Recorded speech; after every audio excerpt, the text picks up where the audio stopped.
சத்யோதயம், நல்லதே நடக்கும்.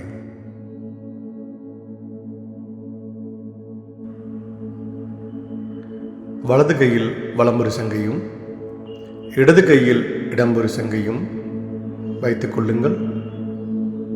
கைகளை மூடிக்கொள்ளுங்கள். கண்களை மூடிக்கொள்ளுங்கள்.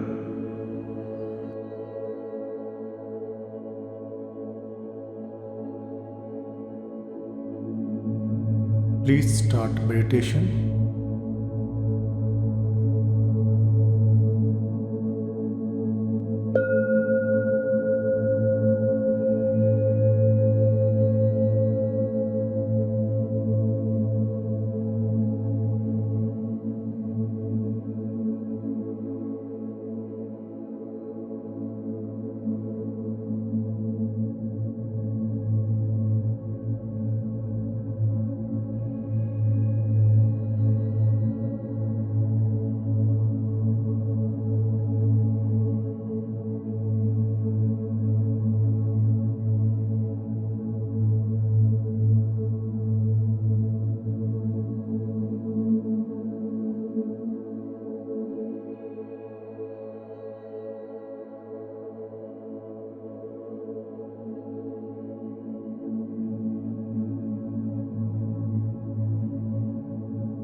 சத்யோதயம் நல்லதே நடக்கும். சத்யோதயம் நல்லதே நடக்கும். எங்கும் ஏகமாக இணைந்திருக்கும் பரபிரம்மே, உங்களை வணங்குகின்றோம். உங்களுடைய அன்பு, அறிவு, அமைதி, ஆனந்தம், அருள், சக்தி இவை அனைத்தும் எங்களுள் பரிபூர்ணமாக நிரம்பட்டும். சத்யோதயம் நல்லதே நடக்கும். எத்தனை அத்தியாயம்? 11 அத்தியாயம். என்னது? விஸ்வரூப தர்சனம் என்ன அப்படின்னு கேட்டிங்கனாக்கா, அதாவது பகவான் அது என்ன சொல்கிறார் அப்படின்னா, இது நீங்கள் பகவத்கீதையுடைய அடுத்த வருஷன் பார்க்கும்போது இன்னும் டெப்த்தாக போகும். மொத்தம் 4 வருஷனாக பார்க்க முடியும் பகவத்கீதையை. பேசிக்கு, அப்புறம் இன்டர்மீடியட் லெவலில், ஹையர் லெவல், சுப்பீரியர் லெவல், 4 லெவலில் படிக்கணும். நீங்கள் 4 லெவல் படித்தா மட்டும்தான் பகவத்கீதையுடைய அர்த்தத்தை கொஞ்சமாச்சும் நம்ம புரிஞ்சிக்க முடியும். அது முன்னாடி சும்மானா நம்ம கதை கேட்குற மாதிரி கேட்டுட்டு போகிறனால அப்போதைக்கு இம்ப்ரெசிவாக இருக்குமே தவிர பகவத்கீதையுடைய மீனிங் ஃபுல்லாக சொல்லிக் கொடுக்க முடியாது. இப்படி சொல்லிக் கொடுத்தோன்னா உங்களுக்கு புரியாததுனால அதோடைய சாரத்தை மட்டும் எப்படி நம்ம 10ஆம் அத்தியாயத்தை பார்த்தோம். 10ஆம் அத்தியாயம் நேம் என்னது? எனக்கு பலன் வேண்டாம். என்னது? மற்ற உயிர்களுக்கு என்ன வேணுமா? நலன் வேணும். அவ்வளோதான். மற்ற உயிர்களுக்கு நலன் வேணும். எப்போ என்னைக்கு சுயநலமாக நமக்கு வேணும்னு வேண்டுறோமோ, என்னைக்கு ஒருபோது கூட நமக்கு பகவான் நமக்கு ஆசீர்வாதம் பண்ணுறதே இல்லை. மற்றவர்களுக்கு எப்போ நலன் வேணும்னு மற்றவர்கள் நினைக்கிறோமோ அன்னைக்கு தான் நம்ம லைஃப்பில் நம்ம முன்னுக்கு வர்றதுக்கு முடியும். அதனால தான் மற்ற மார்க்கங்கள் மதங்கள்லாம் வளர்றதுக்கு காரணம் எந்த பலனும் எதிர்பார்க்கறதில்லை. பகவானுடைய திருநாமங்களையும் பகவானுடைய பெருமைகளையும் நம்ம என்ன சொல்கிறோம் எடுத்து சொல்கிறாங்க. அதை நம்ம என்ன சொல்கிறோம்னாக்கா, அதை மாற்றுறாங்க அப்படின்றாங்க. மாற்றுறதெல்லாம் கிடையவே கிடையாது. நீங்கள் மாற்றுறதா? ஒரு நல்ல சாப்பாடு இருக்குது, இதவே சாப்பிடுங்க அப்படின்னு சொன்னால் என்ன சாப்பிட்றதுக்கு மாத்திரான்னு சொல்ல முடியுமா? நல்ல ஹோட்டல் இருக்குது, அந்த ஹோட்டலில் சாப்பிடுங்கன்னு சொன்னால் ஐயோ எனக்கு ஹோட்டலில் சாப்பிட்றதுக்கு மாத்திரான்னு சொல்ல முடியுமா? இப்போ பகவானை போய் கும்பிடுங்க, சுவாமியை கும்பிடுங்க அப்படின்னா என்னை மாற்றுங்கன்னு மாத்திரான்னு சொல்ல முடியுமா? நம்ம என்ன எடுத்துக்கிறோம்னா மாத்திரான்னு எடுத்துக்கிட்டு ஒரு ஆன்மீகத்துக்கு வான்னா மாற்றுறாங்க. ஆன்மீகத்துக்கு மாத்திரையா? அதாவது தண்ணி அடின்னு சொன்னால் கூட மாத்திரான்னு சொல்லலாம். தண்ணி குடின்னு சொல்கிறத மாத்திரான்னா கரெக்டு தானே? ரெண்டுமே தண்ணி தாங்க. இந்த தண்ணி குடித்து தப்பு தானே? மாத்திரான்னு சொன்னால் தப்புன்னு சொல்ல. ரெகுலராக நம்ம பார்த்தீங்கன்னா நம்ம குடிக்கிற வாட்டரை குடின்னு சொன்னால் மாத்திரை சொல்ல முடியுமா நம்ம? ஸோ புரிஞ்சுக்கணும். நம்ம என்ன புரிஞ்சுக்கணும், நம்ம இங்கே மாற்றலை இருக்கிறது தான் நமக்கு சொல்கிறோம். நம்ம வேறு ஒன்றுமே கிடையாது. கொஞ்சம் கடுப்பாக தான் இருக்கும். ஏன்னா சாமி பற்றி பேசுகிறோம், பகவானை பற்றி பேசுகிறோம் அப்படின்னு கொஞ்சம் கடுப்புகள் காட்டு தான் தெரியும். இதே நாளைக்கே பார்த்தீங்கன்னாக்கா உங்களுக்கு 5 நாளில் பஞ்சபூத தத்துவத்தின் அடிப்படையில் பணம் கொளிக்கும் செல்வ ரகசியங்கள் அப்படின்னு போட்ட டைட்டில் போட்டால் என்ன பண்ணுவீங்க? உள்ள வெளியே நிற்க வச்சு ஃபீஸ் 1000 ரூபா, பரவாயில்ல 2 ரூபா தரேன் சார் போடுங்க. ஏன்னா 5 பஞ்சபூத தத்துவத்தின் அடிப்படையில் 5 நாளில் செல்வம் கொளிக்கும்னு போட்டு என்ன பண்ணுவீங்க? குட், சூப்பர், வந்துடுறேன், பணம் வருதில்லை எனக்கு அப்படி தானே? பணம் வருதுன்னா வந்துடுவீங்களா? இப்போ ஆன்மீகம்னா பணம் வரல, அதனால ஆன்மீகம் பிடிக்கல நமக்கு. இங்கே வேறு ஒன்றுமே இல்லை. என்ன பண்ணல, பிடிக்கல. நீங்கள் போய் என்ன பண்ணுறதில்ல. முதல்ல இந்த செல்ஃப் அப்படின்றதுக்கு தான் தியானம் பண்ண சொல்கிறோம். தியானம் பண்ண நம்ம செல்ஃபில் நம்ம புரிஞ்சு கொள்ளும் பொழுது சுயநலமாக நம்ம போய் கடவுள்கிட்ட பிரார்த்தனைப்பட்டதை நிறுத்திட்டு நம்ம பொதுநலமாக நம்ம மற்றவங்களுக்கு நம்ம நலனில் எல்லா ஜீவராசி நலனுக்கும் தான். அப்போ முதல்ல 6 பகவான் கொடுத்ததுக்கான காரணமே என்னென்னா, இந்த உலகத்தை நீ பேணி காக்கணுன்றதுக்காக ஒரு காவக்காரனாக தான் மனிதனை படைத்தானே தவிர வேறு இதில் ஃபஸ்ட்டு முதல்ல உங்களுக்கு காவக்காரன் தான். இந்த உலகத்தை பாதுகாக்கிறதுக்கு எல்லா ஜீவராசியும் முன்ன போகிற வாழ வந்தது தான். ஒரு எறும்புலேருந்து, கொசுலேருந்து, சின்ன ஒரு சில உயிரிலிருந்து டைனோசர் முடிய ஒன்று வாழ வந்தது தான். இதெல்லாம் நீ பாதுகாக்கணும் நீ அப்படின்றதுக்காக, அந்த என்வாயன்மெண்ட்டை நீ குட்டாக மாற்றிக்கணுன்றதுக்காக மனுஷனுக்கு ஒரு 6 அறிவு கொடுத்தான். அதை பண்ணி முடிச்சுட்டு எல்லா உயிர் மேலேயும் அன்பு காட்டுனதுக்கப்புறம் நீ நெக்ஸ்ட் லெவலில் பார்த்தீங்கன்னா என்ன நீ புரிஞ்சிக்க ட்ரை பண்ணுவ. அந்த 5 அறிவில் என்ன நீ ட்ரை பண்ண முடியாது, என்னை பார்க்க முடியாது, உன்னால் உணரவும் முடியாது. அந்த 6 அறிவில் உணரவும் முடியும், நீ பார்க்கவும் முடியும் அப்படின்னு சொல்கிறார். அந்த பார்க்க முடியுன்ற ஒரு காரணத்துக்காக தான் அந்த விஸ்வரூப தரிசனம் கொடுத்தார். நீ பார்க்க முடியும் அப்படின்றதுக்காக. அப்போ உடனே நீங்கள் உடனே பகவான் எப்படி இவ்வளோ பேசியிருப்பார், நீங்கள் கற்பனை பண்ணுவீங்க, எவ்வளோ பேசியிருப்பாரா, அவ்வளோ பேசியிருப்பாருன்னு பார்க்காதீங்க. எல்லாமே அவர் தான் அப்படின்றத நம்ம புரிஞ்சுக்கிறதுக்கு தான் இந்த விஸ்வரூபம். என்ன சொல்ல வராங்கன்றதை புரிஞ்சுக்கணும். நம்ம புரிஞ்சுட்டிங்களா? என்ன சொல்ல வராங்கன்னு புரிஞ்சுக்கணும். இப்போ ஒன்று நரசிம்மரை வந்தாலும் நரசிம்மர் மூஞ்சி எப்படிங்க ஒட்டியிருப்பாங்க, விநாயகருக்கு எப்படிங்க யானை மூஞ்சி இருக்குது, இப்போ நம்ம ஆராய்ச்சி பண்ணிட்டே இருப்போம். நம்ம வேலையை தானே.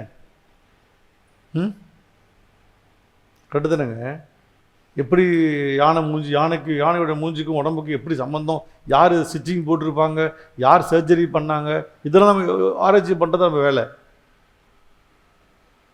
அதோட சாரம் என்னன்னு எடுத்துக்கிறதுக்கு நமக்கு தெரிய மாட்டேங்குது. அது அந்த அறிவு நம்மகிட்ட இருக்குது, ஆனால் அந்த அறிவை யாரும் யூஸ் பண்ணுறதில்ல. அதுக்கு நமக்கு என்ன தேவைன்னா, நமக்கு 7.83 ஹெர்ட்ஸ் எனர்ஜி பாடியில் இன்புட் கிராஜுவலாக சஸ்டெயின் ஆனால் தான் நீங்கள் வாங்கிட்டு வந்த வரமும் தெரியும், வாழ்கிறதுக்கான நோக்கமும் புரியும், வாழ்கிறதுக்கான அர்த்தமும் தெரியும். அப்போ உங்களுக்கு 7.83 ஹெர்ட்ஸே இல்லையே, எல்லாம் லோ ஹெர்ட்ஸில் எடுத்துகிட்டு இருக்கோம். நம்ம கொஞ்சம் சயின்ஸாக பேசுகிறோம், நீங்கள் பிதுங்க பார்ப்பீங்க. அப்படி 7.8 ஹெர்ட்ஸ் புரியலையே. இப்படி 10 பேர் குழப்பிட்டு போயிடுறான், அவனை சாமியான்னு சொல்லிட்டு அவன் பாதத்தை தொட்டு கழுவி கும்பிட்டு இருக்கிறீங்க. என்ன சொல்கிறீங்க? அப்படிலாம் இல்லைங்க. 7.83 ஹெர்ட்ஸ் எனர்ஜி எப்படி இருக்குது, எப்படி வரும்னா, நம்ம இந்த உலகத்தில் பூமியில் வாழ்கிறதுக்கான சக்திக்கு தேவையான எனர்ஜியை எப்படி எடுக்கிறது நம்ம தெரிஞ்சுக்கணும். அப்போ அந்த ஹெர்ட்ஸ் எனர்ஜி உடம்புல இருந்தால் தான் உங்களுக்கு புரிதலை ஏற்படும். உங்களுக்கு இந்த உலகத்தை எப்படி வந்திருக்கோம், எப்படி நம்ம எப்படி மூவ் பண்ணுறது. நமக்கு கிரிக்கெட் விளையாண்டுருக்குன்னு வச்சுக்கோங்க. கிரிக்கெட் விளையாண்டுருக்கும் போது உங்கள் பிச்சில் விளையாடுறதுக்கு அடுத்த பிச்சில் வந்து டிஃப்ரென்ஸ் இருக்கும். ஆமாம் இல்லையா? ஏன் இந்த பிச்சில் பற்றின எல்லாம் உங்களுக்கு ஒன்று பாலுடைய ஸ்பீட்லேருந்து இந்த பிச்சு தெரியும் உங்களுக்கு, ஏன்னா பழக்கப்பட்ட பிச்சு இது உங்களுக்கு. ரைட் தானே? இது அடுத்த பிச்சில் விளையாண்டா போயிட்டு பிச்சு மாறினாலே நமக்கு வந்து பார்த்தீங்கன்னா எனக்கு ஒரு மாதிரி நிற்க முடியும்னு சொல்லிக்கோங்க இல்லையா? ஷட்டில் விளையாடுறவங்க போய் கோட்டு மாற்றி பாருங்கள். கோட்டு ஃபஸ்ட்டு கோட் உள்ளே போனோடனே கை காலில் வருமா உதரும். ஏற்கனவே விளையாண்ட கோட்டில் எப்படி இருக்குது, ராக்கெட் கையில் எடுத்தாலே அப்படி நிற்கும். ஏன்? பழக்கப்பட்டது. அந்த மாதிரி இந்த பூமியில் நம்ம ஏற்கனவே பிறந்து வந்திருக்கோம். அப்போ என்னன்னாக்கா அதெல்லாம் எப்படி வாழ்ந்துட்டு இருக்கு. அப்போ ஒவ்வொரு ஜீவராசிக்குள்ளேயும் 7.83 ஹெர்ட்ஸை வாழ்ந்துட்டாலும் புரிஞ்சிட்டு இருக்குங்க, சிஸ்டத்துக்குள்ளே இருக்குது. நம்ம என்ன பண்ணணும்னாக்கா நமக்குள்ளே எல்லாமே தெரியும். தலைக்கண்ணை வந்த உடனே ஹெர்ட்ஸ் மாறணும். என்ன பண்ணுதுன்னா நமக்கு உள்ளுக்குள்ளே இறங்க மாட்டேங்குது. அங்கே தான் நம்ம டிஃபர் ஆயிடும், காடுட்டு வந்து தள்ளி வந்துடுறோம். இப்போ நம்ம என்ன பணம் வரல, காசு இல்லை, கஷ்டமாக இருக்குது, பிரச்சனையாக இருக்குது, நடக்க மாட்டேங்குது, கல்யாணம் நடக்க மாட்டேங்குது. நடக்க மாட்டேங்குன்றது தெய்வ குத்தமா, மனித குத்தமா? மனித குத்தம் தான். இப்போ வந்து பார்த்தீங்கன்னாக்கா 13 வயசு கல்யாணம் பண்ணான், 9 வயசே கல்யாணம் பண்ணான், இன்னைக்கு 29 வயசு கல்யாணம் நடக்கலையே, 30 வயசு கல்யாணம் நடக்கல சார், 35 பிள்ளைங்க கல்யாணம் பண்ணாமல் இருக்குதுப்பா. அப்போ என்ன சொல்லுவீங்க? ஐயோ இதெல்லாம் என்ன காரணம், கடவுள் தெய்வ குத்தம் அப்படின்னு சொல்லுவீங்களா? ஒரு 50 வருஷத்துக்கு முன்னாடி 18க்கு கல்யாணம் பண்ணு சொன்னால், 21 கல்யாணம் பண்ணு சொன்னால், அப்படி தானே சொன்னா? இப்போ குழந்தை திருமணம் வேணாம்னு சொன்ன காலம் இருக்குது. இன்றைக்கி என்ன பண்ணுற? இன்றைக்கி எத்தனை பேர்த்துக்கு வந்து பார்த்தீங்கன்னா 22 வயசில் பையனுக்கும் 18 வயசில் பிள்ளைக்கு கல்யாணம் பண்ணிக்க சொல்லி கை தூக்குங்க பார்க்கலாம். கல்யாணம் பண்ண கை தூக்குங்க. நீங்கள் கூட கல்யாணம் பண்ணிக்கலாம். இந்த வர சந்ததியில் கல்யாணம் பண்ண முடியுமா? முன்னே சொல்கிறாங்க என்ன நேர காலமோ தெரியல, எல்லாம் மாறி போயிடுச்சு, எல்லாமே இல்லை டிலே ஆகிட்டே இருக்குது. இந்த டிலேன்னு சொன்னதுக்கான காரணம் யார் சொல்லுங்கள்? நம்மளுடைய மனம் தாங்க. அது நம்மளுடைய என்வரன்மெண்ட் சேஞ்சஸ் தாங்க எல்லாமே. நம்மளாவே எல்லாத்தையும். அப்போ உலகத்தை மாற்றுறதுக்கு பகவான் வந்து உங்களை மாற்றலை, கொடுத்துட்டா. நீங்கள் மாற்றிட்டீங்க, நீங்கள் மாசுப்படுத்திட்டீங்க. நம்மளே சொல்லிக்கலாம். நீங்கள் கூட எனக்கு திட்டுவீங்க, நீங்கள் நானும் ஒருத்தனாக பேசிக்கிறேன். நம்மளாம் சேர்ந்து மாசுப்படுத்திட்டோம். ரைட்? நம்ம தான் பிரச்சனை காரணம். அப்போ உலகத்தை மாசுபடுத்துறது இல்லாமல் வீட்டை மாசுபடுத்திட்டோம். நல்லா புரிஞ்சுக்கொள்ளுங்க. வீட்டை மாசுபடுத்துகிறோம். உங்களுடைய எண்ணங்கள் மாற மாற மாற மாற வீட்டில் எல்லாம் தடையாக மாறுது. கல்யாணத்துக்கு தடை, பணத்துக்கு தடை, குழந்தைக்கு தடை, வீடுக்கு தடை, காருக்கு தடை, ஆரோக்கியத்துக்கு தடை. சொல்ல புரியுதா புரியலையா? 100 வயசு வாழ்கிறதுக்கு தடை, சிகிச்சை போயிடுறோமே. தடைக்கு காரணம் வந்து நம்ம தாத்தா வந்து ஹாஸ்பிட்டல்லாம் போகல, யாரும் முட்டிலாம் யாருமே மாற்றிக்கல, ஹார்ட்டை மாற்றிக்கல. எத்தனை ஆன்ஜியோ பண்ணாங்க? நம்ம ஒரு 50 வருஷம் முன்னாடி ஆன்ஜியோ பண்ணாங்களா? சொல்லுங்கள் சாமி. ஆஸ்பத்திரி போனாங்களா? நம்ம ஊரில் ஒரே ஒரு எம்பிபிஎஸ் டாக்டர் இருப்பார். ஆமாம் இல்லைங்களா? ஒரு ஊருக்கு ஒரு எம்பிபிஎஸ் டாக்டர் இருப்பார். எனக்கு தெரிஞ்சு ஒரே ஊசி தான் போடுவார். ஒரே சிரஞ்சு தான் நீடில் வச்சுருப்பார். அந்த சுடுதண்ணில் வெந்துட்டு இருக்கும். எத்தனை பேர் அனுபவம்? கை தூக்குங்க. குட். கை தூக்குறவங்க வாழ்க நல்லா இருப்பீங்க எல்லாருமே. அவங்க கையை தூக்குறதுக்கு பர்மிஷன் வாங்கி தாங்க கையை தூக்குவீங்க போல இருக்குது. இல்லை பார்த்தது இல்லையான்னு தெரியல. அந்த பார்த்துருக்கீங்க இல்லையா? அந்த நீரில் வந்து கொதிச்சிட்டு இருக்கும். அதை கொதிக்கும் போது அதை எடுத்து அடுத்தவங்க அதே நம்மளாம் அதை தான் போட்டு வந்திருக்கோம். நம்ம வந்திருக்கோம். இன்றைக்கி கவரை பிரிச்சுட்டான்னு பார்க்கறதுலேருந்தே பார்த்துட்டு இருப்போம். கவரை பிரிக்கிறானா இல்லையா, இப்போ போட்டுக்கிட்டு தொலைஞ்சிட போகிறான், அவனுக்கு நோய் நமக்கு வந்துடுமான்ற பயம். இப்போ பயம் எங்கே வந்துச்சு பார்த்தீங்களா? அப்போ என்வரன்மெண்ட் எப்படி மாறி இருக்கு பார்த்தீங்களா? 100 வயசுல எனக்கு தெரிஞ்ச ஒரு கிழவிக்கு போக மாட்டேன்னு சொல்லிட்டு அதுக்கு என்னமோ ஒருத்தவங்க சொல்லுது, குசு சொல்லிட்டு இருந்தாங்க. சின்ன வயசில் நான் எனக்கு தெரியாது, நெல்லாம் அரைச்சி தொண்டையில் ஊற்றுரு அப்படின்னாங்க. அது போகலையா அந்த கிழவி. நெல்லை ஊற்றுவாங்க, நெல்லை போடுவாங்களாம்மா. நெல்லை போட்டால் தொண்டை அடைச்சி திருமா. எப்படிலாம் அது போகிறதுக்கு நெல் பண்ணியிருக்கா. கடைசியில் அதுக்கு முந்தைய காலத்தில் நான் வந்து நான் ஹிஸ்ட்ரி படித்தேன். எம்ஏ ஹிஸ்ட்ரி படிக்கும்போது அவங்க அந்த தாலி சொல்லுவாங்க பெருசு. அப்புறம் வந்து போக 120 வயசில் போக இழுத்துட்டு இருக்குமா, அப்படி போகவே போகாதான், திரும்ப பொழைச்சிக்குமா, சோறுன்னு கேட்டு இருக்குமா. அதெல்லாம் என்ன பண்ணாங்க, உள்ளே படுக்க வச்சு சோறை கொஞ்சம் போட்டு உள்ளே வச்சு மூடிட்டாங்க. போயிட்டு அப்படிலாம் பண்ணியிருக்காங்க. போக மாட்டேங்குதுன்ட்டு. இன்றைக்கி அப்படிலாம் கிடையாது. தட்டுனா போயிடும். பின்னாடி போய் பே அப்படின்னு போயிடும். நல்லா புரிஞ்சுட்டிங்களா? இப்போ போய் ஒன்றும் இல்லை. இப்போ போயிட்டு இருட்டாக இப்போ நடந்து போயிட்டு இருக்கும்போது பின்னாடி போய் ஓ அப்படி கத்துங்க. என்னாச்சு? அவன் போயிட்டான்டா, அவ்வளோதான்டா, அவ்வளோதான். அவனோட ஹார்ட்டு அவ்வளோதான் ஸ்ட்ராங்காக இருக்குன்னு அர்த்தம். ஆமாம் இல்லையா? நான் சொல்கிறது புரியுதா இல்லையா? இதுக்கெல்லாம் காரணம் வந்து கடவுளா? ஸோ காடு தான் அவனுக்கு கொடுத்தாரா? உனக்கு கடவுள் எதுவுமே பண்ணல, நீங்களாகவே எல்லாத்தையுமே பண்ணிக்கிட்டோம். நம்ம எல்லாமே பண்ணிக்கிட்டோம். இந்த உலகத்தை எப்படி இந்த மாதிரி ஒரு சேஞ்சஸ் கொடுத்தாங்களோ, பகவான் சொல்கிறாரு, உன் குடும்பத்தையே நீ தான் சீரழிச்சிட்டு இருக்க. அதாவது அப்பயே திருமணம் சொல்லிட்டார், வீட்டுக்கு ஒருத்தராச்சும் வந்து ஆன்மீகத்துக்கு வரணும்னு சொல்லியிருக்காங்க. நீ ஒருத்தன் ஆன்மீகத்தை வந்து இல்லை, உன் குடும்பம் நல்லா இருக்கும்.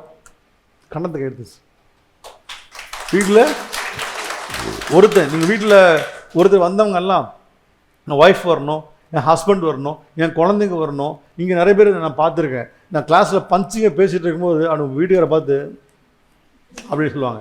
எதுக்குன்னா அவன் வீட்டுக்காரங்க வந்து அவங்க வீடியோஸ் அடுத்த பண்ணி அவன் வீடியோ சொல்லுவார், அவன் ஒய்ஃபுக்கான். இப்படி மாற்றி நம்ம சொல்கிற டைலாக் வந்து அவன் 2 பேருக்கு குத்து தான். இது ஆர்குமெண்ட்டு. இங்கே போகிறதுக்குள்ளே புட்டிங்கிட்டு சண்டை வரும். ஏன்டா கிளாஸுக்கு போனவங்கிட்ட வந்து சேர்ந்தோம். நம்ம 2 பேர் போகும்போது அவர் சொன்ன பாயிண்ட்டை பிடிச்சிட்டு அது உனக்கு சொன்னார், இல்லை உன் பாயிண்ட் உனக்கு சொன்னார் சொல்லி நிறைய பேர் வந்து என் முதல்ல கிளாஸ் நடத்தும் போது நான் காமன் டாபிக் பேசினா அவனை குத்துற மாதிரியே இருக்கும். இப்பவுமே இருக்கும். இப்போ தான் கொஞ்சம் குறைச்சிருக்கேன். இப்போ கொஞ்சம் குறைச்சிட்டேன். முதல்ல வச்சு செய்வேன், எல்லாத்தையும் வச்சு விளாசி விட்டுருவேன், எல்லாத்தையும் வச்சுருவேன். அப்புறம் பார்த்து விளாசி என்ன பிரயோஜனம் அனுபவிச்சிருக்கீங்க. ஏன்னா வீட்டு போக சண்டை போட்டுருக்கோம். சொன்னார்ல பாயிண்ட்டு புரிஞ்சு வாழு மாஸ்டர் உனக்கு தான் சொன்னார் பாயிண்ட்டு அப்படின்னு சொல்லி வீட்டுக்கு போய் குத்தி சண்டை போட்டு போகிறவங்க நிறைய பேர் இருக்காங்க. அப்புறம் அடுத்த கால பஞ்சாயத்து ஆண்டு தான் வருவாங்க. மாஸ்டர் சொன்னது சண்டை வந்துருச்சு எங்களுக்கு அப்படின்னு சொல்லுங்க. அப்புறம் தான் சரி குத்தியும் பேச வேண்டாம், இனிமேல் எல்லாம் பண்ண நியாயத்தை பற்றி பேசிட்டு போய்ட்டோன்னு வந்துட்டோம். ஸோ எது சொல்லுறோன்னா, அதாவது என்வரன்மெண்ட் சேஞ்ச் நடக்கிறதுக்கு காரணம் பகவான் மேலே கூடிய பக்தி போய் நல்லொழுக்கங்கள்லாம் போனதுனால, நம்மளை பற்றி நம்ம புரிஞ்சுக்காததுனால எல்லாமே மாறப்படுகின்றது. அதனால் அதுலேருந்து நீங்கள் வந்து மாறுறதுக்கு ட்ரை பண்ணுங்க அப்படின்னு சொல்கிறேன். அவ்வளோதான். அதனால் வீட்டுக்காரர் வரல, என் குழந்தை வரல அப்படின்னு சொல்லாதீங்க. நீங்கள் வந்திருக்கீங்கன்னு முதல்ல நினைங்க. நீங்கள் வந்திருக்கீங்க, இதில் நீங்கள் என்ன மாற்றத்தை தெரிஞ்சுக்கிறோம், நம்ம என்ன மாற்றம் நம்ம தெரிஞ்சுட்டு கொண்டு போய் நம்ம நடக்க குடும்பத்தில் இருக்கவங்க ஆட்டோமேட்டிக்காக மாற ஆரம்பிப்பாங்க. ஃபஸ்ட்டு செருப்பை நேராக விட்டுட்டு வெளியே விட்டுட்டு பழகுங்க. கரெக்டு தான். நேராக போனால் கால் கழுவி பழங்க. பூஜை ரூமில் போய் சாமியை போய் பார்த்துட்டு வாங்க. சும்மா அப்படிலாம் பண்ணணும். சாமி பார்த்துட்டு வாங்க, பகவானை பார்த்துட்டு வாங்க. சும்மா ஜஸ்ட் டச் பண்ணிக்கோங்க. போனால் சோப் போட்டு நல்லா கையை கழுவுங்க. டவலை தொடச்சிட்டு காய போட்டு பழகுங்க. ஆன்மீகத்தில் ஃபஸ்ட்டு இந்த வேலையை தான் பண்ண சொல்கிறோம். நம்ம ஒரு வீட்டுக்கு போனால் டவல் அங்கே கிடக்கும், அங்கே ஜட்டி அங்கே கிடக்கும், பேண்ட் அங்கே கிடக்கும், செருப்பு அங்கே கிடக்கும், பார்த்துக்கிங்களா, செல்ஃபோன் கிடக்கும், பெட்டு மேலே எல்லாமே இருக்கும். பெட்டு மேலே எல்லாமே, எத்தனை வீட்டில் பெட்டு மேலே எல்லாம் கிடக்கு, கை தூக்குங்க பார்க்கலாம். உண்மை ஒத்துட்டா பகவான் நல்லா ஆசிரியப்பான் அவங்களையே. ஏன் பெட்டு மேலே கிடக்குது? எல்லா வீட்லேயுமே பார்த்தீங்கன்னா பெட்டு மேலே சோஃபா மேலே திங்ஸ் இருக்கா இல்லையா? இப்போ டிவி மேலே முதல்ல திங்ஸ் இருந்துச்சு, ஃப்ளவர் வாஸ் இருந்துச்சு. இப்போ டிவி ஸ்லிம் ஆகிடுச்சு. இப்போ அப்போல்லாம் பார்த்தா அந்த அந்த டிவிலாம் வந்து பெரிய டிவி இருக்கும், அது மேலே ஒரு ஃப்ளவர் வாஸ் வச்சுருப்பாங்க, பார்த்துருக்கீங்களா? அது மாதிரி 2 ஃப்ளவர் வாஸ், 2 யானை, 2 பொம்பளை விளக்கு வச்சுட்ருக்கோம். இதெல்லாம் டிவி மேலே ஷோகேஸ் வச்சுருக்கு. ஏன்னா டிவி மேலே ஷோகேஸ் வச்சுருக்கீங்க, எத்தனை பேர் அனுபவம் இருக்குது? கை தூங்க. இதெல்லாம் இத்தனை பேர் அனுபவிச்சிருக்கீங்க. பாப்பா என்ன இதெல்லாம் அப்படின்னும் போது எதெல்லாம் இடம் கிடையாது அங்கெல்லாம் ஆக்கியூ பண்ணிவிடுவோம். நம்ம வீட்டுக்குள்ளே போனால் எப்படி இருக்குது அப்படி பார்த்தா எல்லாம் கலைஞ்சு கிடக்கு. அப்போ நல்லொழுக்கம் எங்கே இருக்குது? இது உடனே வீட்டிலேருந்து கூப்பிட்றாங்க, ஏம்மா கெஸ்ட்டு வராங்கம்மா, அவங்க கொஞ்சம் நல்ல பணக்காரங்க கெஸ்ட்டு தான் வராங்க, காரில் வராங்க. ஐயோ சொல்லவே இல்லை. வீடு எப்படி இருக்கும்? வீடு எப்படி இருக்கும்? வீடு நீட்டாக இருக்கும். அதான் புரிஞ்சுருக்கீங்களா? அப்போது சொந்தக்காரங்க, பணக்கார சொந்தக்காரன் வரணும்னா வீடு எப்படி இருக்குது? பல இருக்கும். வீட்டுக்கு உடனே இதில் போட்டு ஊதுபதி பற்ற வச்சு நல்லா பற்ற வச்சு அக்கா வாங்க நல்லா இருக்கீங்கன்னா நம்ம வந்துட்டு என்ன வீடு என்ன எப்போதும் அப்படின்னு சொல்கிறதுக்காக பிளேட்டு வீட்டிலேருந்து பார்த்தீங்கன்னாக்கா நமக்கு சாப்பிட்றதுக்கெல்லாம் இட்டு போன பிளேட்டு. சொந்தக்காரர் வந்தாங்கன்னா என்ன பிளேட் வைப்பீங்களா? வைப்பீங்க நீங்கள் பீங்கலாம் பிளேட் வைப்பீங்க. அவங்க வச்சுருக்கீங்களா? கை தூக்குங்க. நான் சொல்கிறது கரெக்டாக சொல்கிறேன். பீங்கலாம் பிளேட் வைக்கிறீங்க. என்ன காரணம்? அவங்க வசதியானவங்க. அடுத்து ஒரு வீணாக போனது வருது, கடனாகி கடங்க வருது. எப்படி போய் எழுதிட்டுருக்குங்க.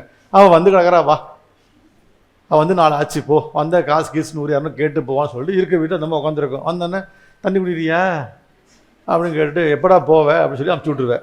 ஏன்? உன்னோட தாழ்ந்தவன் அமுச்சு விட்டேன். ஆமாம் இல்லையா?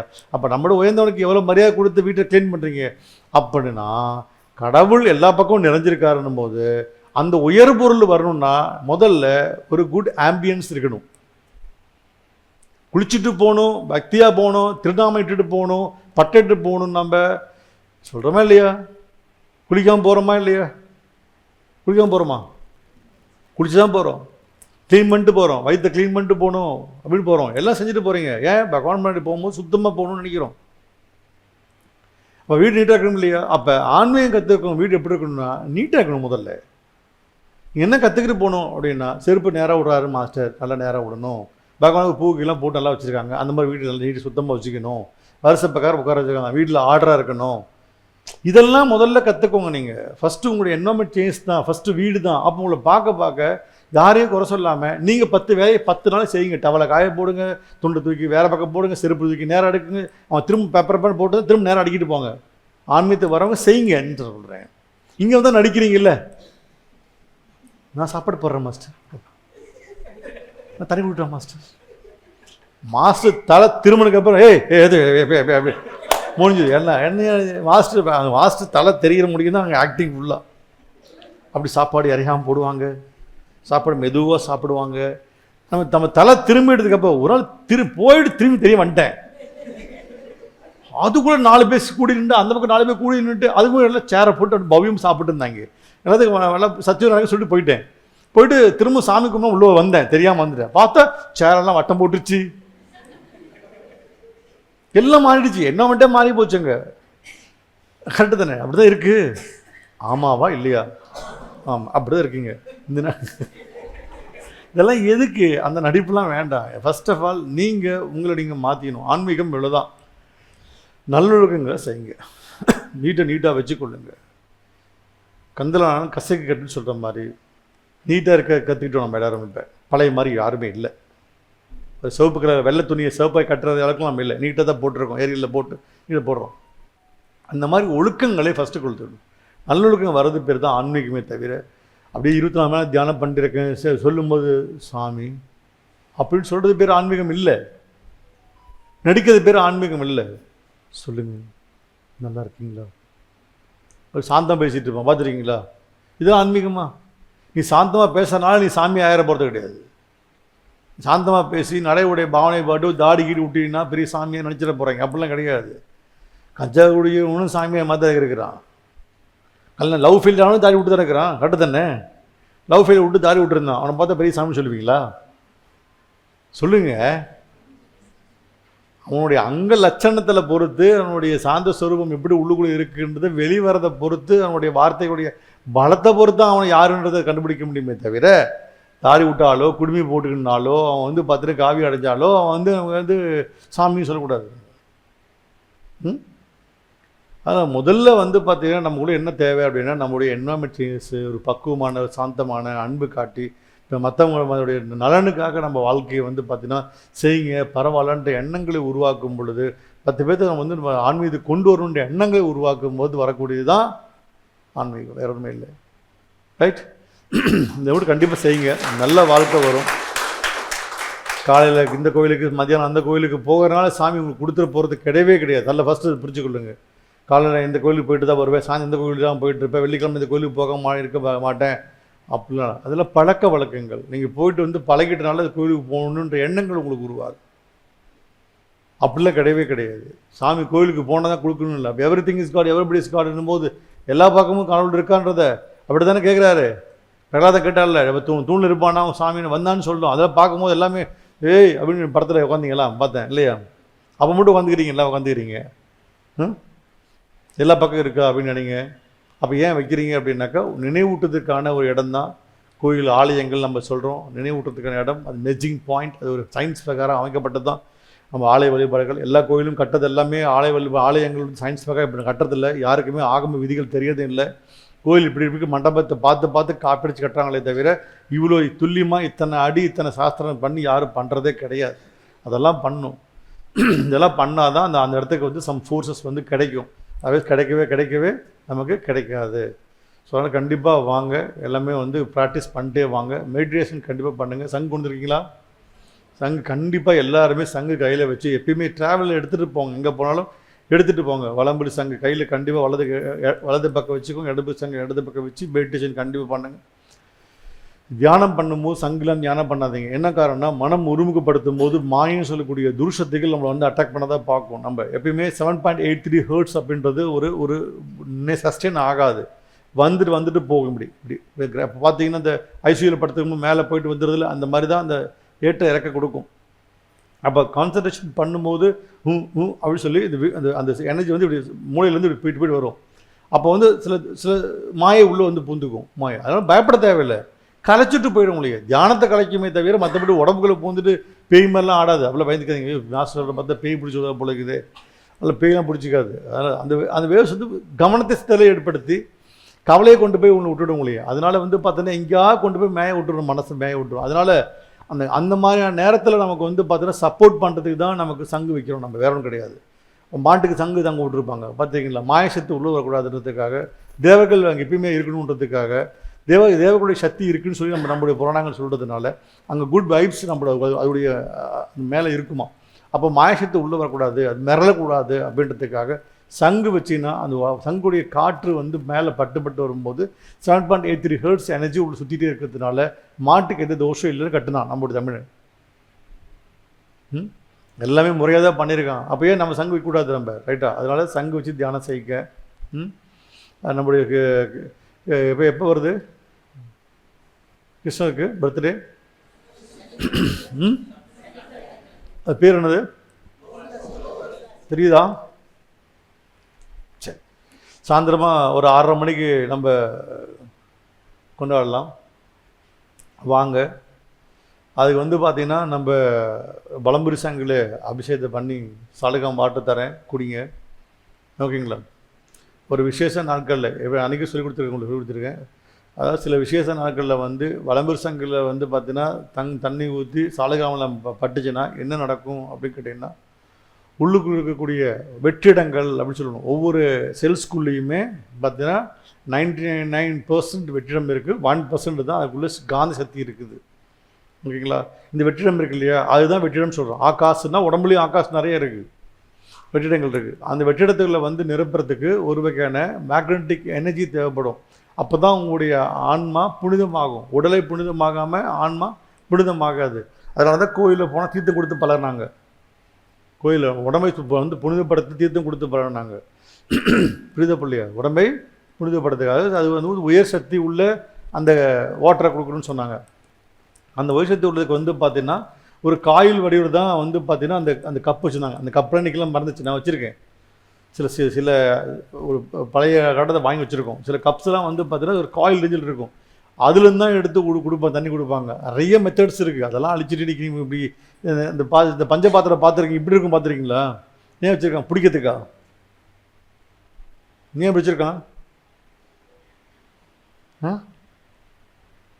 அதான் தெரியாது, அந்த ஷேப்பாக இருக்குது, வாங்கினா கொடுப்போம், அப்படி தான் வச்சுருக்கீங்க வீட்டில். ஸ்ட்ரைட் டம்ளர் மாதிரி இருக்குமா இல்லை எப்படி இருக்குமா? எல்லாத்துக்குமே காரணம் இருக்குங்க, எல்லாத்துக்குமே காரணம் இருக்குது. சென்டரில் என்ன கட்டணும்னு அப்படின்னு இருக்குது, என்ன கட்டணும், அந்த அதையே காப்பரில் வச்சுருக்கான், ஏன் வெளியில் வைக்கலாம்ல, ஏன் காப்பரில் வச்சுருக்கான், இது எல்லாமே ஒவ்வொரு காரணமாக வச்சுருந்தான். பட் அதெல்லாம் புரியாது. எல்லாமே பயோ எலக்ட்ரோ மேக்னட்டிக் எனர்ஜியை பாடியில் எப்படி பூஸ்ட் பண்ணி உங்கள் வாழ்க்கையை வந்து மேம்படுத்துறதுக்காக தான் இதெல்லாம் வச்சுருந்தாங்க, ரைட்? அதனால் நம்ம வலம்புரி சங்கில் வந்து பார்த்தீங்கன்னா சாலை கிராமத்தை மேலே வெட்டு தண்ணி குடிச்சு பாருங்கள், டெஃபினட்டாக வந்து பார்த்தீங்கன்னா உங்கள் எனர்ஜிஸ் கிடைக்கும். பாடியில் இருக்கக்கூடிய எனர்ஜி வந்து பார்த்தீங்கன்னா பூஸ்ட் ஆகிட்டே இருக்கும், உங்களுக்குள்ளே இருக்கும். கழிவுகள் வந்து வெளியே போக ஆரம்பிக்கும். என்ன கருவுகள்? கர்ம கழிவுகள் அப்படின்னு பேர். இது பேர் வந்து டிஎன்ஏ ப்ராப்ளம்ஸ், ஹெரிடிட்டியாக வரக்கூடிய, ஜெனட்டிக்கலி வரக்கூடிய நம்மளுடைய டிஎன்ஏ, ஆர்என்ஏ டிஎன்ஏ இருக்கு இல்லையா, இந்த டிஎன்ஏல வந்து குரோமோசோம் சேரும்போது டிஎன்ஏ ஜெனரேட் ஆகும், எனர்ஜி ஜெனரேட் ஆகிட்டு இருக்கும். இது உணர்வு சார்ந்து வருது. என்ன சார்ந்து வருது?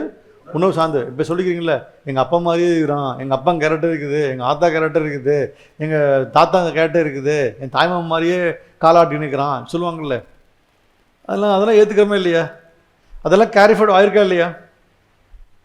ஆயிருக்கா இல்லைங்களாங்க? ஆகலையா?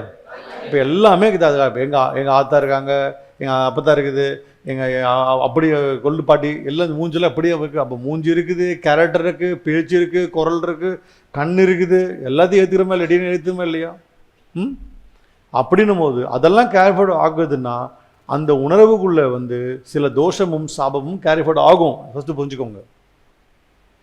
இதை நீக்கிறதுக்கு வந்து பாவத்தை கழிக்கிறதுக்கு மெடிடேஷன் பண்ணலாம், தவம் பண்ணலாம், யோகம் பண்ணலாம், எல்லாம் பண்ணலாம். ஆனால் எந்த கோயிலுக்கு போனாலும் தீர்த்தம் குடிச்சிட்டு வாங்க, தீர்த்தம் குடிச்சிட்டு வாங்க, ரைட்டா? ப்ராப்பராக கோயிலாக இருந்தால் எனக்கு தெரியல. சும்மா இந்த சின்ன சின்ன இந்த ஃபாஸ்ட் ஃபுட்டு கோயிலெலாம் போய் தீர்த்தம் குடிச்சு எனக்கு எப்படின்னு தெரியாது. சரியாக ஆகமதி பண்ணி 5 கால பூஜைகளோ 3 கால பூஜையோ செய்யக்கூடிய சரியான பாதை இப்போ நடத்தக்கூடிய கோயிலாக இருந்தால் செய்யுங்க, இல்லைன்னா விட்டுடுங்க, அதை பற்றி தெரியாது, ரைட்? ஸோ அதனால் வந்து அதில் அந்த தீர்த்தத்தை குடிச்சு பாருங்கள். அப்போ தான் அந்த அந்த அந்த டிஎன்ஏயில் வரக்கூடிய எனர்ஜி கேரிஃபைட் ஆகி வந்திருக்கு பாருங்கள். அதெல்லாம் குறைக்க தான் உங்கள் கஷ்டம் தீரும். இல்லை உங்கள் கஷ்டம் தீராது, உங்கள் கஷ்டம் வந்துகிட்டே இருக்கும். பண கஷ்டம் வரும், இல்லை மன கஷ்டம் வரும், இல்லை உடல் கஷ்டம் வரும், இல்லை குடும்ப கஷ்டம் வந்துடும். திரும்ப வந்து பார்த்தீங்கன்னா மன கஷ்டம் வரும், பண கஷ்டம் வரும், இப்படி மாறி வந்துட்டே இருக்க வேண்டியது தான். நிம்மதியாக இருப்பீங்களா? இவ்வளோ கஷ்டப்பட்டாங்களா? நம்மளுடைய 25 வருஷத்துக்கு முன்னாடி நம்முடைய அப்பா அம்மா கஷ்டப்பட்டதை பார்த்தீங்களா? நம்ம தாத்தா பாட்டி இவ்வளோ கஷ்டப்பட்ட பார்த்தீங்களா? உங்கள் அளவுக்கு அவங்க கஷ்டப்பட்டாங்களா? அவங்க கஷ்டப்பட்டாங்களா யாராச்சும்? உங்கள் அப்பா அம்மா இவ்வளோ கஷ்டப்பட்டாங்க யோசனை பாருங்க. தாத்தா பாட்டி கஷ்டப்பட்டாங்களா? காரணம் இன்றைக்கி ஃபாஸ்ட் உலகத்தில் நம்ம போயிட்டுருக்கோம், எல்லாமே மாறப்பட்டிருக்கு. அதனால் தயவு செஞ்சு வந்து நீங்கள் எல்லாருமே வந்து அன்றைக்கெல்லாம் ஆத்ம பரிவர்த்தன் இருக்குது, கிளாஸ் இருக்குது. ஸோ முடிச்சுட்டு அப்படியே கன்டினியூ பண்ணுறோம். டெஃபினட்டாக நீங்கள் எல்லாமே வந்து கலந்து கொள்ளுங்க அப்படின்னு கேட்டுக்கிறோம். வாங்க நான், ரைட்? சூப்பர். விஷ்ணு தர்ஷனம் என்ன கேட்டீங்க? எது சாப்பாடுன்ற ஒரு சிஸ்டம், டைஜஷன் சிஸ்டத்துக்கு தேவை. அந்த மாதிரி மெடிடேஷன்றது நம்முடைய ஆன்மாவுக்கு தேவை, அவ்வளோதான். உடம்புக்கு சாப்பாடு எப்படி தேவையோ, மனசுக்கு எப்படி ஒரு ஆறுதலும் ஊக்கமும் தேவையோ, ஆன்மாவுக்கு ஒரு மெடிடேஷன் சொல்கிறது தேவை. இது வந்து பார்த்திங்கன்னா நீங்கள் இந்த ஆத்ம பரிவர்த்தம் தான் புரியும். இதனால் ஏன் சயின்டிஃபிக்காக மெடிடேஷன் பண்ணுறோன்றதை உங்களால் புரிஞ்சிக்க முடியும். மெடிடேஷனால் எவ்வளோ பெரிய எனர்ஜி நம்மளால் சோர்ஸ் பண்ண முடியும் அப்படின்றத தெரிஞ்சுக்கலாம். மேலேருந்து சக்தி வருதுன்னு நினைக்காதீங்க, மேலே சக்தி வரல, எல்லாம் இங்கே தான் இருந்து வருது. அண்டத்துலேருந்து வருதுன்னா அண்டம், இது அண்டம் தானே, இது அண்டம், அது கீழே அண்டம் தானே, ஆமாம் இல்லையா? பூமி கீழே அண்டம் தானே இருக்குது, பூமி மேலே தான் இருக்குது, பூமி இங்கே நின்று இருக்குதா? இப்போ மேலேயும் அதுதான் ஸ்பேஸ் தான், கீழேயும் ஸ்பேஸு, இங்கேயும் ஸ்பேஸ் தான். இப்போ கடவுள் மேலே இருக்கிறான் அப்படின்னா எங்கே மேலே இருக்கிறான்? மேலே தான் இருக்கான கடவுள். மேலே எங்கே இருக்கா சொல்லுங்க? எந்த மேலே இருக்க கடவுள்? இந்த மேலே பகவான் மேலே இருந்து வர்றாரு. எங்கேருந்து வர்றாரு?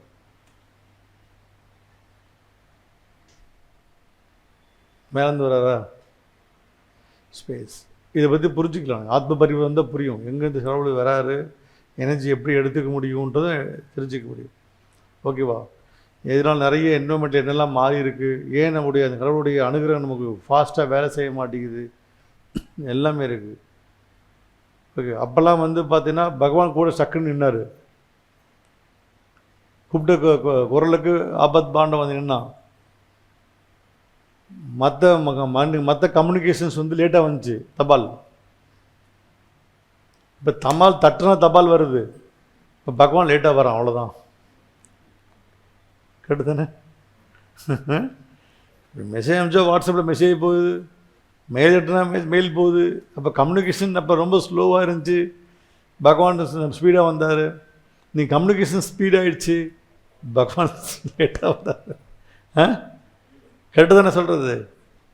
அதான் நீங்கள் டெக்னாலஜி அதிக பண்ண இறை துகள்கள் வந்து பார்த்தீங்கன்னாக்கா பலவீனம் ஆகுது. நல்லா புரிஞ்சுக்கோங்க. பகவான் லேட்டாக காரணம் என்னென்னா, சுவாமி வந்து வரது லேட் பண்ணல, ரைட்டா? அன்னைக்கு 15 வருஷத்துக்கு முன்னாடி திண்டலுக்கு நான் வந்த நேரத்துக்கும் ஆஃபீஸ்லேருந்து வந்த நேரத்துக்கும் இப்போ நான் வர நேரத்துக்கு டைம் ரொம்ப லேட் ஆகுது. இப்போ 7 நிமிஷத்தில் வந்துடுவேன். இப்போ 15 நிமிஷம் ஆகிட்டு இருக்கு, டபுள் ஆகிடுச்சு இப்போ டிராஃபிக்கில். ஆமாம் இல்லை? 2 சிக்னல், ஒரே சிக்னல் தான், இப்போ 7 சிக்னல் இருக்குது. அப்போ இறைத்துகள்கள் வந்து பார்த்தீங்கன்னாக்கா தடுமாறுது, எல்லா பக்கமும் இருந்து ஸ்லோ பண்ணுறோம். நம்ம நிறைய வேவ்ஸ் கொடுத்து நம்ம என்ன பண்ணுறோம், ஸ்லோ பண்ணுறோம். அதனால இறைத்துகள் நம்ம வந்து சென்று அடையக்கூடிய தாக்கம் நேரம் தாமதமாகுது. அதனால தான் டிலே.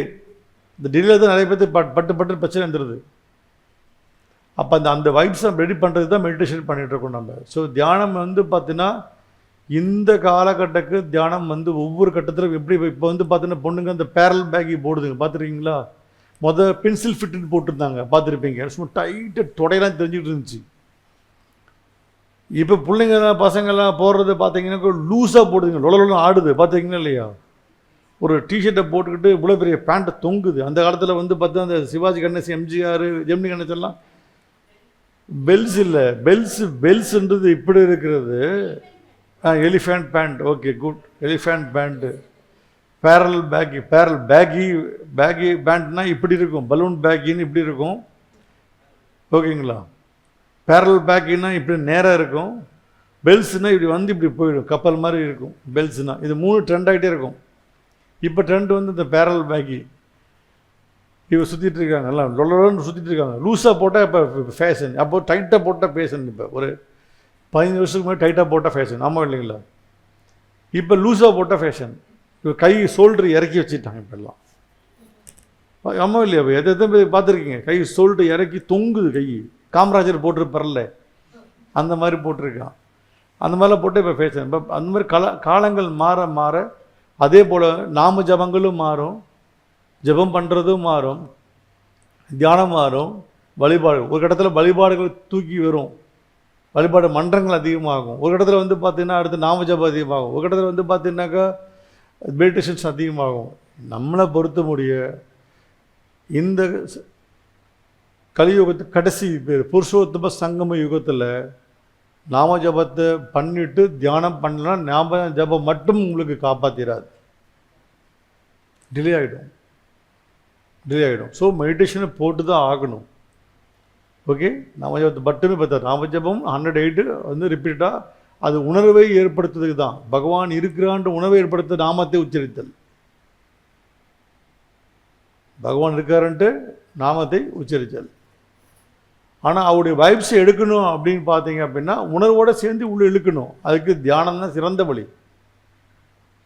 தியானத்தை விட்டுறாதீங்க, நாமத்தை உச்சரிச்சுன்றதுக்கு தியானத்தை விட்டுறாதீங்க.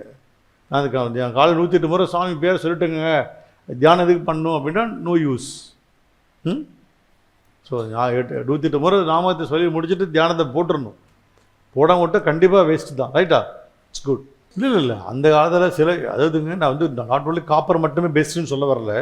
கடத்தியில் வந்து பார்த்தீங்கன்னா காப்பரை விட சில்வர் கொஞ்சம் கடத்தி வந்து அதிகமாக கடத்தி தான், இல்லைன்னு சொல்ல முடியாது. சில்வர் வந்து கடத்தி வந்து கொஞ்சம் அதிகமாக இருக்குது. ஆனால் தவறு அப்படின்ற சொல்ல வரல. ஷேப் வந்து பார்த்திங்கன்னா நமக்கு வந்து அந்த ஷேப் இருக்கணும். அது வந்து ஒரு காயில் ஷேப், அது பேர் காயில் ஷேப்பு. அது எப்படி வந்து பார்த்தீங்கன்னா மேக்னெட்டிக் எனர்ஜி வந்து ஃப்ளோட்டிங் இருக்குது அப்படின்னு அதை சொல்லுவாங்க. நிறைய இருக்குது, சொல்லித்தரேன் உங்களுக்கு. அது இப்போ தெர்மல் பவர் பிளான்ட்டில் புகைக்கூண்டு கட்டி பார்த்தீங்கன்னா இப்படி இருக்கும், பார்த்துருக்கீங்களா? இப்படி வச்சுருக்கான் புகைக்கூண்டு இப்படி வச்சுருக்கான், நேராக கட்டியிருக்கான், இப்படி கட்டியிருக்கான். அதுக்கு என்ன காரணம்னாக்கா பில்டிங் ஸ்ட்ரக்சர்ஸ்க்கான ஸ்ட்ரென்த்துக்காக கட்டப்பட்டது. ஒவ்வொன்றுக்கும் காரணத்துக்காக கட்டுறான். இப்போ மேட்டூர் டேம் எப்படி இருக்குது? இப்படி தான் இருக்குது. டேம் எப்படி இருக்குது? டேம் எப்படி கட்டியிருக்காங்க? நேரம் கிடைக்கானா சில ஸ்ட்ரென்த்துக்காக இருக்காங்க. அந்த மாதிரி அந்த சக்தி தேக்கத்தை பண்ணுற மாதிரி இங்கே சக்தி தேக்கத்துக்கான டைமென்ஷன் தான் அந்த அந்த அந்த உடுக்க டைமென்ஷன். அது பேர் உடுக்க டைமென்ஷன் பார்த்துருக்கீங்களா? இப்படி இருக்கும் உடுக்க, சிவன் கையில் உடுக்கு, அந்த மாதிரி டைமென்ஷன் இருக்கும். அது இதெல்லாம் பெருசு பெருசாக ஆட்டுக்கு எழுதி வச்சுருக்கிறான். இதை பற்றிலாம் இது அப்புறம் அடுத்த இதை தேவையில்லை, இது மக்களுக்கு போய் சேராத விட்டுட்டேன். அணுவுடைய எதப்படுத்த இருக்கு எல்லாம் விடுது. சத்திய தேக்கம் எத்தனை சத்திய தேக்கம் அதெல்லாமே பார்த்தீங்கன்னா உங்களுக்கு ஜாமெட்ரிக்கலுடைய எனர்ஜி தான். எல்லாமே உங்களுக்கு ஒவ்வொரு டைமென்ஷனும் ஜாமெட்ரிக்கல் எனர்ஜி தான். ஓகேவா? ஜாமெட்ரிக்கல் எனர்ஜி ஒன்றுமே இல்லை. உங்கள் சின்ன பிரச்சனையை சால்வ் பண்ணணும்னா நம்பரை வச்சு சால்வ் பண்ண முடியும். ஒரு நம்பரை கொடுத்துட்டு பேப்பரை எழுதி கொடுத்துட்டு அந்த நம்பரை எந்த டைமில் நீங்கள் பார்க்கணும் அப்படின்னு கொடுத்துட்டுன்னா அந்த நம்பரை நீங்கள் பார்த்துட்டு இருந்தால் அவங்க வேலை செய்யும். அது மாதிரி நிறைய பிராயசத்துக்கள் அந்த காலத்தில் கொடுத்துருக்காங்க. அதெல்லாம் எல்லாமே அழிஞ்சிடுச்சு. ஒரு நம்பர் எப்படி பார்க்குறதுன்னு கொடுத்துருக்கான். ஸோ அது மாதிரி நிறைய இருக்குது. நம்ம புரிஞ்சிக்க மாட்டோம். நம்மெல்லாம் நம்ம வாழ்க்கை வேறு ரேஞ்சில் போயிடுச்சு. சங்கு கையில் எடுங்க, புரிஞ்சுக்கோங்க. சங்கு அவ்வளோ சீக்கிரத்தெல்லாம் யார்கிட்ட வராது. திரும்ப சொல்கிறேன், விளையாட்டாக பேசாதீங்க. சும்மா கடல் வைக்க சங்குலாம் வேறு. சங்கு கையில் வருதுன்னா உங்கள் ஆன்மா ஒரு தாகத்தில் ஆன்மாவுடைய பியூரிட்டினா மட்டும்தான் நீங்கள் சங்கு கையில் எடுத்து தியானம் பண்ண முடியும். அதர்வைஸ் சும்மா சங்கை தொட்டு கடையில் வாங்கி வீட்டில் வச்சுருக்கலாமே தவிர கையில் தொட்டு தியானம் பண்ணுறதுக்கு எலிஜிபிலிட்டியே கிடையாது. யாரை சங்கு கையில் தொட்டு பண்ணுறீங்களோ எழுதி உங்கள் மனசு சொல்லிக்கோங்க, தைரியமாக சொல்லுங்கள், உங்கள் ஆன்மா புனிதமானது தான். அதர்வைஸ் புனிதம் இல்லாமல் உங்கள் ஆன்மாவில் சுத்தம் இல்லாமல் சங்க சத்தியமாக தொடவே முடியாது, தியானம் பண்ணவே முடியாது. எத்தனையோ பேர் சங்கு வாங்கிட்டாங்க. கிட்டத்தட்ட 3000 சங்கு நம்ம கொடுத்தாச்சு. எல்லாம் தியானம் பண்ணுறாங்கன்னு தெரியாது. சென்ற அடையமே தவிர சங்க வச்சு தியானம் பண்ணுறது சாத்தியம் இல்லை. ஏன்னா சங்கத்தை பற்றி நான் 5000 பக்கம் புக் வச்சுருக்கேன். ஒரு பக்கம் 2 பக்கம் இல்லை. சங்கை பற்றி பலம் சரம் தங்க சங்குன்னு சொல்லி 5000 பக்கத்தை வச்சுருக்கேன். என்னுடைய கொஞ்ச நாள் வாழ்க்கையை சங்க பற்றிக்கே போயிடுச்சு. ரைட்டா? சங்கு என்ன வேலை பண்ணுன்றதை எனக்கு எவ்வளோ விஷயத்தை உள்ளக்குள்ளே புராணங்கள் எவ்வளோ சொல்லியிருக்காங்க, எப்படிலாம் கொடுத்துருக்காங்கன்னு சொல்லி சரஸ்வதி மக்காலில் படுத்து ஒவ்வொன்றா உட்காந்து வாங்கிட்டு இருந்த காலங்கள் ஓடிச்சூரி படித்ததாக இருக்குது. அதனால் சங்கை பற்றி ஒரு ஆர்டிக்கல் நீங்கள் யாராவது சங்கை பற்றி பேசுகிறாங்கன்னா இந்த வீடியோ பேசிடுவேன்.